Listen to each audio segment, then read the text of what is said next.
Meu nome é Cícero Martins, eu sou médico do Instituto Nacional do Câncer do Américas Oncologia. Estou aqui com o Dr. Gustavo Gittelmann para comentar com vocês o que de melhor houve na ASCO 2020. Gustavo, achei uma ASCO muito interessante. Acho que não foi uma ASCO muito de novidades em matéria de tratamento, mas principalmente de consolidação e de melhor interpretação de dados. Como é que você viu a ASCO esse ano? O que te chamou a atenção? Vejo também bastante por aí, né? Assim, não teve alguma coisa que a gente possa falar completamente alguma coisa nova que eu nunca tinha visto, mas trouxe luz para muitas dúvidas que a gente tinha e começou a responder de alguma forma um pouco melhor como que a gente deve se comportar em cenários que deixavam a gente até agora só com interrogação na cabeça. É claro que foram estudos ainda, às vezes, pequenos, fase 2, que precisam de amostras maiores e confirmações, mas pelo menos trouxe luz para muita coisa que a gente ficava completamente em dúvida e sem saber como ir em frente, né? Qual foi os estudos que você achou mais relevantes para a gente comentar? O primeiro estudo que eu acho importante a gente destacar é o estudo Prado, que é um estudo de neoadjuvância e melanoma em pacientes em estágio 3.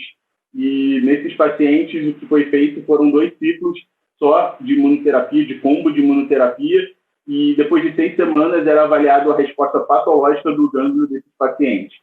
E o que a gente teve foi uma resposta impressionante, com 70% dos pacientes respondendo, e esses pacientes que responderam, foi omitida tanto a linfadenectomia quanto o tratamento sistêmico desses pacientes, né? Só, na verdade, em 30% dos pacientes que foram tratados, sendo que, na verdade, desses 30%, 7-8% acabaram recorrendo até antes da cirurgia, e a gente teve só 20 pacientes, 20%, né, dos pacientes sendo tratados efetivamente, com o que a gente sabe que é linfadenectomia e depois tratamento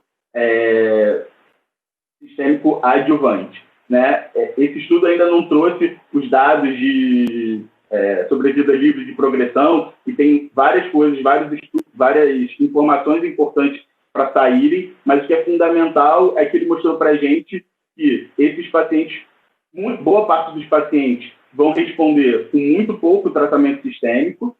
E a segunda coisa que eu achei interessante e importante da gente ter em mente é que a resposta radiológica, ela subestima a resposta patológica desses pacientes.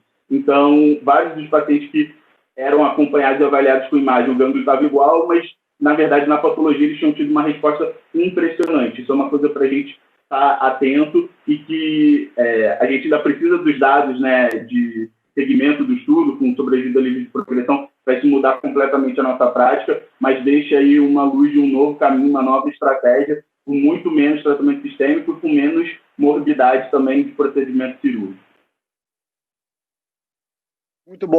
Muito bom, Gustavo. Eu vou falar com vocês rapidamente de 2 estudos que eu achei super interessantes, também falando um pouquinho de imunoterapia combinada. O primeiro estudo que eu vou falar é o estudo da doutora Inês da Silva, do Instituto de Melanoma da Austrália, que traz uma pergunta muito interessante. O que fazer com os pacientes após a progressão ao anti-PD-1? Então, a gente sabe que uma vez que você faça anti-PD-1 isoladamente, 2/3 desses pacientes vão vir a progredir. E a gente não sabe como tratar esses pacientes na progressão. O que a doutora Inês fez foi pegar esses pacientes que progrediam. Aqui ela divide em 2 subgrupos: os pacientes que progrediram com menos de 3 meses, esses pacientes eram considerados resistentes inatos, não chegaram a ter benefício, ou pacientes que tiveram progressão após 3 meses, que seria a resistência adquirida, pacientes que tiveram algum grau de resposta e depois vieram a progredir. Nesse caso, a adquirida seria 25% da amostra, 75% resistência inata. Esses pacientes eram divididos em 2 grupos, um grupo fazia ipilimumab e outro fazia ipilimumab com anti-PD-1. E o que a gente viu é que o braço de imunoterapia combinado teve uma melhor taxa de resposta, uma melhor duração de resposta, uma melhor sobrevida livre de progressão em 6 meses e uma melhor sobrevida global em 12 meses. E eu acho que, de forma bem interessante, todos os subgrupos em relação à amostra de sobrevida global, no forest plot, todos eles favoreceram a imunoterapia combinada. Só uma coisa interessante, quando a gente olha o subgrupo de paciente BRAF mutado, que é um número pequeno, quando a gente olha quem fez uso de terapia-alvo antes de fazer o tratamento com imunoterapia, a gente vê que a taxa de resposta é menor para esse subgrupo de pacientes, dando mais um dado indireto de que talvez usar terapia-alvo antes de imunoterapia possa comprometer o resultado da taxa de resposta de imunoterapia.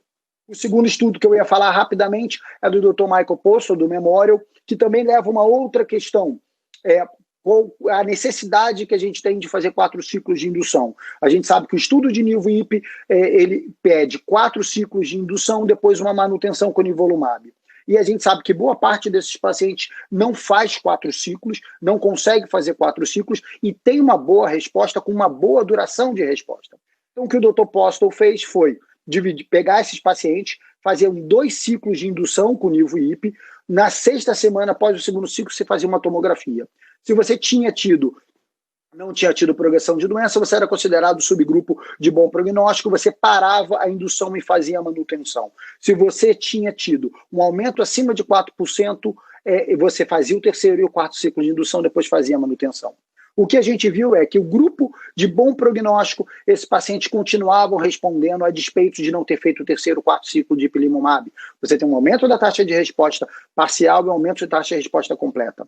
Agora, de forma mais interessante, quem não respondia não veio a responder. Nenhum paciente que não respondeu, que teve progressão do grupo de mau prognóstico, veio a responder no 3º ou no 4º ciclo, mostrando que o 3º e o 4º ciclo do ipilimumab não teve nenhuma mudança. E outra coisa mais interessante ainda é que quando a gente olha a ativação imunológica, que nesse caso era por ativação do CD8, dentre outros fatores, a gente vê que essa ativação aconteceu no 1º ciclo e que você não tem nenhum incremento dessa ativação no 2º ciclo. Trazendo uma segunda pergunta, será que verdadeiramente é necessário fazer 2 ciclos de nivo-IP? Será que um ciclo só não é suficiente? Isso vai ter que ser validado prospectivamente, mas eu acho que é um acalento no nosso coração para os nossos pacientes que eventualmente fazem a indução e não conseguem terminar o 3º, um 4º ciclo por toxicidade, provavelmente 1 ciclo ou 2 ciclos já são mais que suficiente. Mas isso vai ter que ser validado. Eu queria agradecer o Gustavo pela oportunidade e é isso. Grande abraço, boa noite.